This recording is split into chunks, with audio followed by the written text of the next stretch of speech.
출애굽기 10장 1절부터 11절까지 우리 함께 읽겠습니다. 여호와께서 모세에게 이르시되 바로에게로 들어가라. 내가 그의 마음과 그의 신하들의 마음을 완강하게 하면 나의 표징을 그들 중에 보이기 위함이며 네게 내가 애굽에서 행한 일들 곧 내가 그들 가운데에서 행한 표징을 네 아들과 네 자손의 귀에 전하기 위함이라. 너희는 내가 여호와인 줄을 알리라. 모세와 아론이 바로에게 들어가서 그에게 이르되 히브리 사람의 하나님 여호와께서 말씀하시기를 네가 어느 때까지 내 앞에 겸비하지 아니하겠느냐. 내 백성을 보내라. 그들이 나를 섬길 것이라. 네가 만일 내 백성 보내기를 거절하면 내일 내가 메뚜기를 네 경내에 들어가게 하리니 메뚜기가 지면을 덮어서 사람이 땅을 볼 수 없을 것이라. 메뚜기가 네게 남은 그것 곧 우박을 면하게 하고 남은 것을 먹으며 너희를 위하여 들에서 자라나는 모든 나무를 먹을 것이며 또 네 집들과 네 모든 신하의 집들과 모든 애굽 사람의 집들에 가득하리니 이는 네 아버지와 네 조상이 이 땅에 있었던 그날로부터 오늘까지 보지 못하였던 것이리라 하셨다 하고 돌이켜 바로에게서 나오니 바로의 신하들이 그에게 말하되 어느 때까지 이 사람이 우리의 함정이 되리이까. 그 사람들을 보내어 그들의 하나님 여호와를 섬기게 하소서. 왕은 아직도 애굽이 망한 줄을 알지 못하시나이까 하고 모세와 아론을 바로에게로 다시 데려오니 바로가 그들에게 이르되 가서 너희의 하나님 여호와를 섬기라. 갈 자는 누구냐. 모세가 이르되 우리가 여호와 앞에 절기를 지킬 것인즉 우리가 남녀노소와 양과 소를 데리고 가겠나이다. 바로가 그들에게 이르되 내가 너희와 너희의 어린 아이들을 보내면 여호와가 너희와 함께 함과 같으니라. 보라, 그것이 너희에게 나쁜 것이니라. 그렇게 하지 말고 너희 장정만 가서 너희 여호와를 섬기라. 이것이 너희가 구하는 바니라. 이에 그들이 바로 앞에서 쫓겨나니라. 아멘. 오늘도 저와 여러분에게 하나님의 함께 하시는 충만하신 은혜가 임하기를 예수님의 이름으로 축복합니다. 오늘 우리가 이 말씀을 가지고 섬기러 갈 자는 누구냐라는 제목으로 함께 말씀을 나누겠습니다. 이제 모세가 이 8번째 재앙을 일으키는 장면이 나오죠. 나일강의 피로부터 시작한 그 하나님의 10가지 재앙이 이제 후반부로 접어들어서 마지막을 향해서 이제 나아가고 있습니다. 우리가 어제 살펴본 그 말씀, 우박이 내리고 이런 그 장면들을 통하여서 바로의 마음이 이제 흔들리기 시작을 했습니다. 여전히 완강하기는 하지만 이제 보내야 되나 이렇게 이 생각을 가지고 또 가라고 했다가 또 아침이 되면 그게 또 바뀌어져 버리고 이런 것들이 이제 반복되면서 이제 점점 이 바로가 이제 두 손 두 발 완전히 들을 때까지 하나님께서 이제 몰아붙이는 그런 장면이 나오죠. 우리가 신앙생활을 하면서 가장 중요하게 여겨야 될 그것은요, 우리가 뭐 신앙생활을 하면서 하나님 앞에 어떤 것을 받았냐 받지 않았냐 이런 것들이 아닙니다. 우리가 믿는 대상이 누구냐에 대한 분명한 의식이 있느냐예요. 그죠? 내가 믿는 분이 하나님이신 것을 내가 분명히 알고 있어야 합니다. 그 하나님이 누구인가를 우리가 뭐 자세히 어떻게 알겠어요? 우리가 하나님을 안다 한들 하나님께서 우리에게 계시해 보여주시는 것만 알지 그 외에 우리가 하나님을 어떻게 알 수 있겠어요? 이 얄팍한 사람의 생각과 또 사람의 능력과 이런 지혜로 하나님을 안다라고 말하는 게 어불성설이죠. 그러니까 하나님에 대해서 우리가 100% 완전히 알지 못하지만 그럼에도 불구하고 하나님이 우리에게 자신을 알려주신 말씀을 통해서든 무엇이든 우리에게 알려주신 그 하나님에 대해서 우리가 분명히 알고 있단 말이에요. 그러니까 우리가 아는 대로 하나님을 믿는 거죠. 그죠? 그러니까 사람들의 믿음의 모습이 각각 다르게 나타나요. 어떤 사람은 이렇게 믿고 어떤 사람은 저렇게 믿고 어떤 사람은 뭐가 좋아서 믿고 어떤 사람은 뭐가 좋아서 믿고 이렇게 사람들마다 믿는 게 좀 각양각색의 모습으로 나타납니다. 그렇게 되는 이유가 뭐냐면요, 하나님이 그들에게 가르쳐준 대로 그들이 믿기 때문입니다. 이 말에는요 아주 무서운 함정이 있습니다. 오늘 본문 말씀에도 함정이라는 말이 나옵니다만은 그게 우리가 생각하는 그런 관점으로 하나님을 믿는다라는 거예요. 그러니까 하나님이 우리에게 가르쳐 주시지만 사실 그것을 받아들이는 것은 본인이잖아요. 자기 자신이에요. 그래서 내가 생각하는 하나님이 어떤 분인지에 대해서 내가 평소에 어떤 가지고 있었던 신에 대한 개념 이런 것들이 같이 이렇게 소위 짬뽕이 되어서 그래서 하나님이 이런 분이다라는 생각을 가지고 믿는다는 거죠. 그러니까 하나님께서 복 주시는 분이다 생각하면은 그 사람은 기복주의적인 그런 신앙관을 가지고 신앙생활을 하는 거죠. 하나님이 두려운 분, 무서운 분이라는 그런 생각만 가지고 있으면은 하나님을 늘 벌벌 떨면서 막 너무나 무섭게 생각하면서 그렇게 공포심을 가지고 하나님을 믿겠죠. 하나님은 한없는 사랑을 베푸시는 분이다 이런 생각을 가지고 있으면 단편적으로 자신이 잘못한 이런 부분들에 대해서 돌아보며 돌이키기는커녕 하나님께서 무한정 나에 대해서 그저 용서만 하시는 분 이런 분으로 그렇게 생각을 하고 믿습니다. 하나님이 우리에게 그렇게 어떤 일방적인 우리들의 어떤 생각 이런 것들에 의해서만 우리를 알도록 하시지 않으셨어요. 하나님은 자신을 많이 알려주셨고 그 하나님에 대해서 우리가 어떻게 알고 있느냐, 내가 믿는 분이 도대체 누구냐, 그것을 뚜렷이 하면 뚜렷이 할수록 우리의 신앙생활은 더 견고해지고 분명해지고 확실해집니다. 오늘 모세는 이제 모세가 이제 바로를 만나서 그에게 이런저런 하나님의 경고의 메시지를 보내지만 여전히 그 완강한 바로에 대해서 하나님으로부터 다시 계시를 듣죠. 1절에 보니까 이렇게 되어 있습니다. 여호와께서 모세에게 이르시되 바로에게로 들어가라. 내가 그의 마음과 그의 신하들의 마음을 완강하게 함은 나의 표징을 그들 중에 보이기 위함이며. 그러니까 이게 참 좀 어떤 의미에서는 하나님께서 이 모든 것들을 주관해 가시면서 바로의 마음이 완강한 걸 그대로 내버려 둔 건요, 하나님께서 작정하신 모든 것들을 다 보여주기 위해서라는 거죠. 이 하나님 앞에는 굴복될 수밖에 없다라는 것을 스스로 인지하고 깨닫고 결국 그것에 복종할 수밖에 없는 그런 상황이 되도록 하나님께서 보여주시려고 바로가 완강한 마음으로 버티고 있는 그것을 그냥 내버려 두면서 이 상황을 지금 끌어가신다라는 의미입니다. 이렇게 하나님의 표징을 그들 중에 보이기 위함인데 이 하나님의 표징을 보이는 이유가 있습니다. 이게 굉장히 오늘 말씀에서 중요한 의미를 가집니다. 우리 2절 말씀을 한번 보겠습니다. 2절에 보니까 네게 내가 애굽에서 행한 일들 곧 내가 그들 가운데에서 행한 표징을 네 아들과 네 자손의 귀에 전하기 위함이라. 너희는 내가 여호와인 줄을 알리라. 그러니까 하나님께서 이렇게 하시는 이유, 10가지 재앙까지 굳이 그렇게 하시면서 결국 두 손 두 발 다 들게 하고 이스라엘을 출애굽하는 그런 그 모든 과정에서 바로의 마음이 완강한 그 상태로 내버려 두시는 그 이유가 하나님께서 작정하신 표징을 다 보여주시기 위함인데, 그렇게 하시는 이유가 뭐냐 도대체? 그거 뭐냐면요, 네 아들과 네 자손의 귀에 전하게 하기 위해서다라는 거죠. 그러니까 이집트가 이 이스라엘에 대해서, 이집트가 얼마나 강대국입니까? 그죠?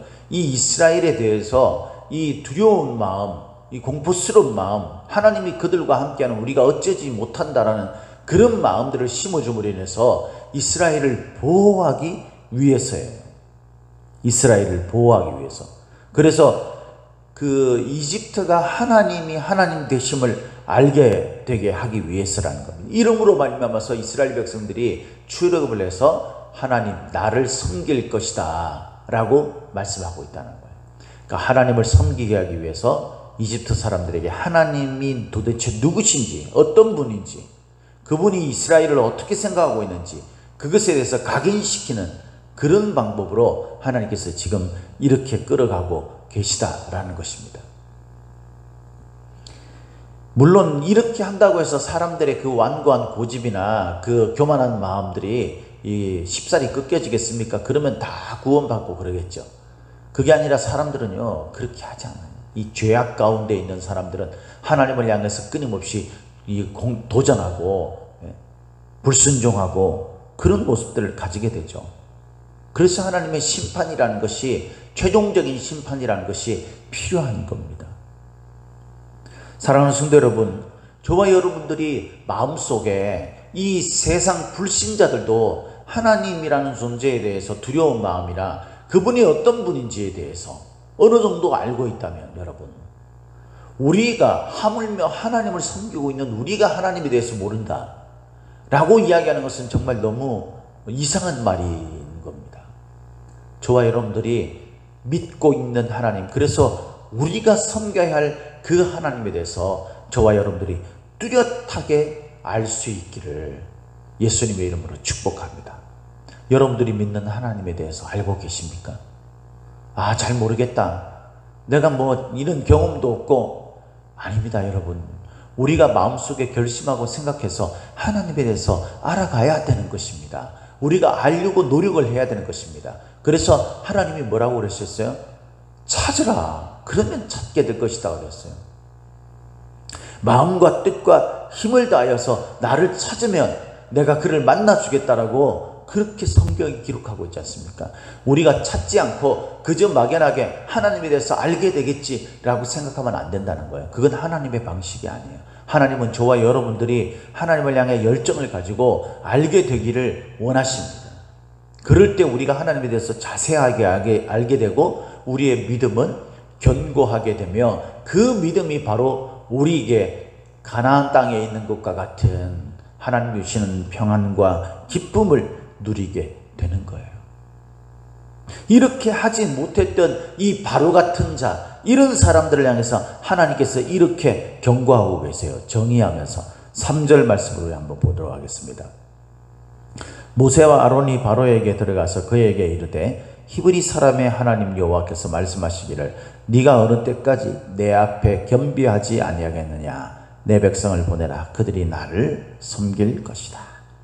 하나님께서 지금 출애굽시키는 이 과정에서 10가지 재앙을 일으키신 이유, 이것은요 사실 2가지 측면이 있는 거죠. 첫 번째는 이집트 사람들이 하나님에 대해서 두려운 마음을 가짐으로 말미암아 하나님의 백성인 이스라엘을 보호하기 위해서, 두 번째는 이스라엘 백성들이 하나님의 소유인 것을 분명히 드러내면서 그들이 하나님을 알게 함으로 하나님을 올바르게 섬기게 하기 위해서, 이 2가지 측면이 있는 거예요. 그래서 하나님을 믿는 하나님의 사람들, 하나님을 섬길 사람들에 대해서는요 분명히 하나님의 소유고 하나님이 보호해 주시고 하나님과의 깊은 관계 속에 있다는 것을 가르쳐 줍니다. 그래서 히브리 사람의 하나님 여호와께서라고 말하죠. 분명히 누구의 하나님인지를 명시하고 있는 거예요. 그러면서 하나님을 받아들이지 않는 이 바로와 이집트의 이 관리들, 이 사람들을 향해서는 뭐라고 이야기합니까? 겸비하지 않는 자들이라고 이야기합니다. 겸비하지 않는다라는 것은 겸손하지 않는다는 거죠. 이 말 속에는, 이 원문의 의미 속에는요 겸손에 대해서 거절하다라는 의미가 있어요. 이것은 분명히 능동적인 그런 그 표현이죠. 그러니까 하나님은요 이 우리를 하나님께서 강권적으로 안 듣게 해가지고 마음을 완악하게 해서 막 때리고, 이게 얼마나 이상한 말이에요. 하나님 절대 그런 분이 아닙니다, 여러분.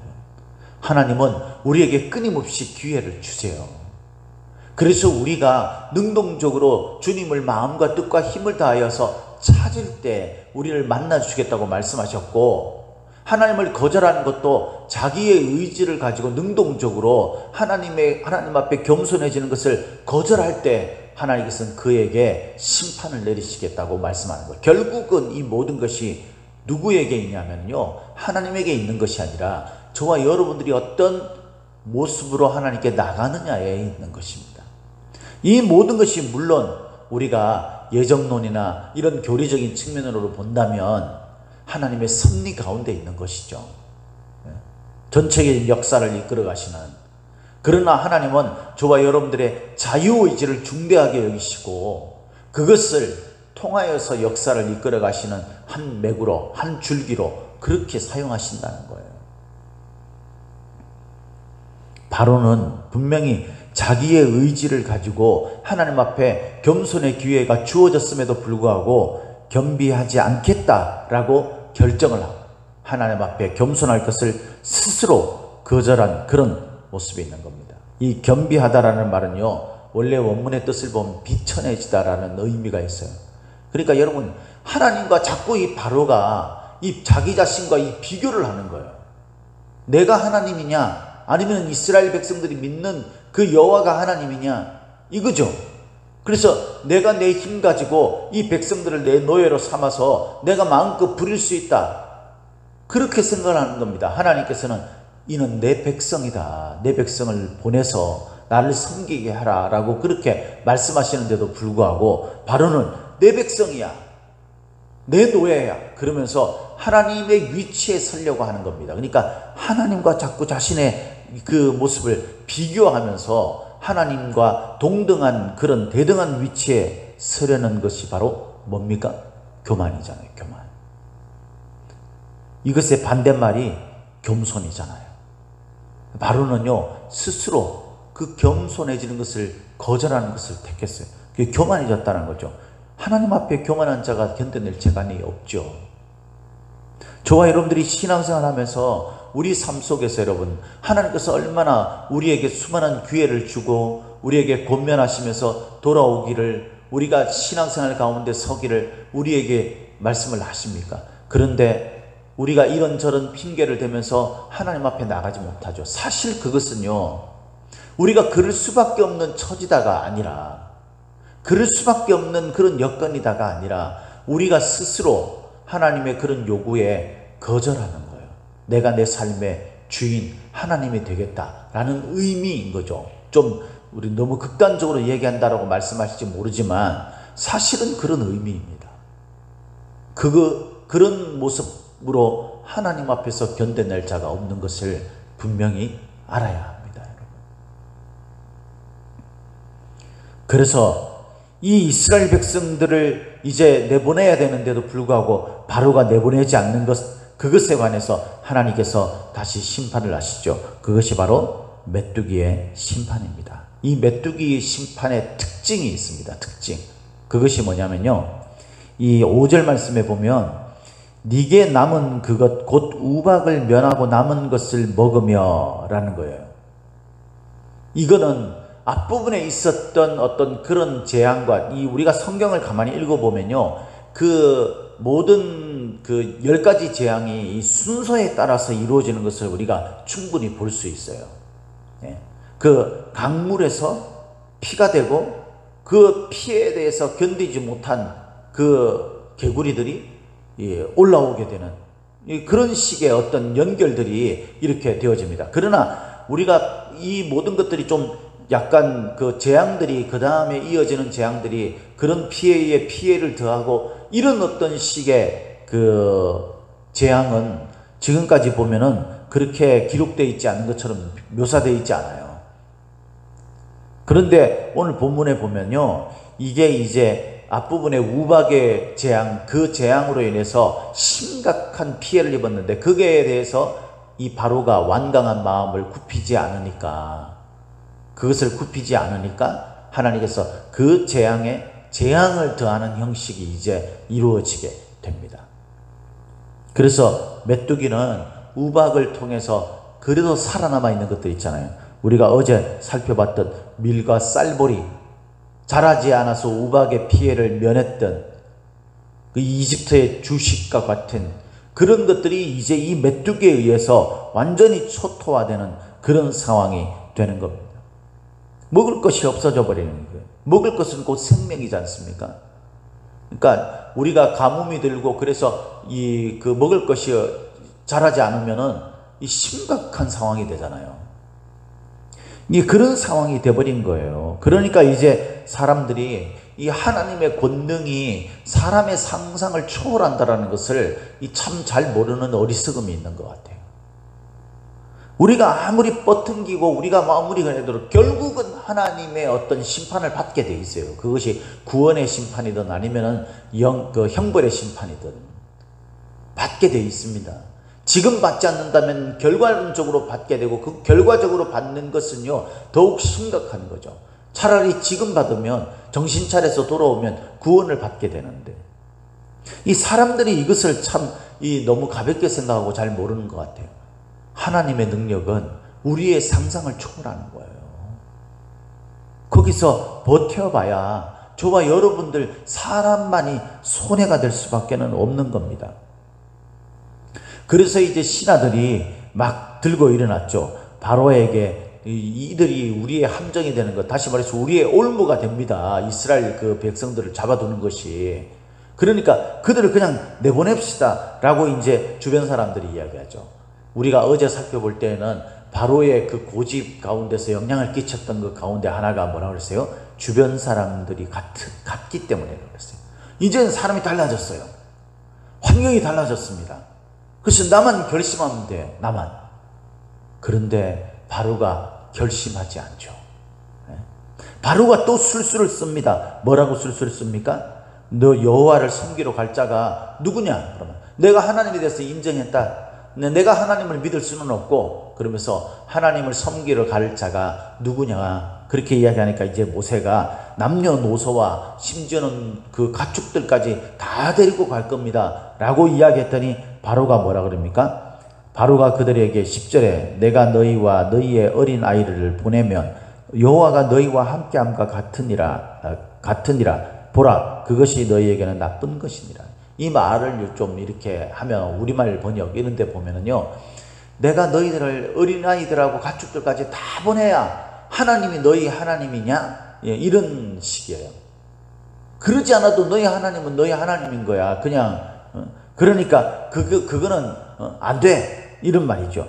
그러면서 11절에 그렇게 하지 말고 너희 장정만 가서 여호와를 섬기라. 이것이 너희가 구하는 바니라. 그러니까 너희들이 여호와를 섬기려고 하는데 뭐 다 데리고 가. 그냥 장정만 데려가서 사흘길 정도 가가지고 거기서 그냥 하나님 섬기는 제사 드리고 그렇게 오면 되잖아, 이거죠. 볼모로 잡아주겠다라는 말이에요. 결국에는 바로는 완강하게 버티게 되는 겁니다. 주변의 사람들, 주변의 환경이 다 바뀌어도 최종적인 결심은 자기 자신이 하는 거예요. 저와 여러분들이 하나님을 섬기는 데 있어서 하나님이 원하시는 방식을 우리에게 가르쳐 주실 때에 우리가 이런저런 이유를 대는데, 사실은 그것은요 하나님을 보실 때 이유가 되지 않아요. 하나님은 때를 얻든지 못 얻든지 우리의 상황과 조건, 여건 상관없이 살아계신 하나님이십니다. 우리가 그 하나님을 섬기지 못할 이유가 없는 거죠. 우리보다도 훨씬 더 악조건인 그런 지하교회의 그런 이야기들을 우리가 너무나 많이 듣고 있지 않습니까? 어쩌면 우리는 미혹된 상황 속에서 스스로 하나님을 섬기지 않겠다고 바로와 같이 이렇게 겸비하지 않는 교만한 고집을 피우고 있는 것이나 마찬가지입니다. 섬기러 갈 자가 누굽니까, 여러분? 바로 저와 여러분들이 되어야 되는 거예요. 저와 여러분들이 되려면은요, 분명히 알아야 되는 것이 내 마음속에 내가 믿고 있는 하나님이 누구신지를 알아야 합니다. 그 하나님이 나의 삶을 인도해 나가시고 세상 천지 만물을 인도해 나가시는 과정 속에서 이런저런 일을 주시는 것은 결국은 있잖아요, 우리를 위한 거예요. 우리를 해방시키고 우리를 구원하시기 위한 거예요. 우리가 그런 하나님에 대해서 분명히 알고 있다면 여러분, 이제는 우리 자신이 결심을 해야 되는 거예요. 마음과 뜻과 힘을 다하여서 하나님을 찾아야 하는 것입니다. 그 하나님에서 알고 내가 마음의 결심을 해서 주님의 그 권능에 순종하며 하나님의 말씀을 따르는 삶을 살아야 하는 겁니다. 이제 마음에 결심하십시오. 그리고 주님이 나의 하나님 되심을 인정하고 주께서 나에게 참으로 기쁨과 행복을 주시며 내가 바로 그런 하나님을 섬길 자다라는 사실을 분명히 고백하는 저와 여러분이 되시기를 예수님의 이름으로 축복합니다. 축복합니다.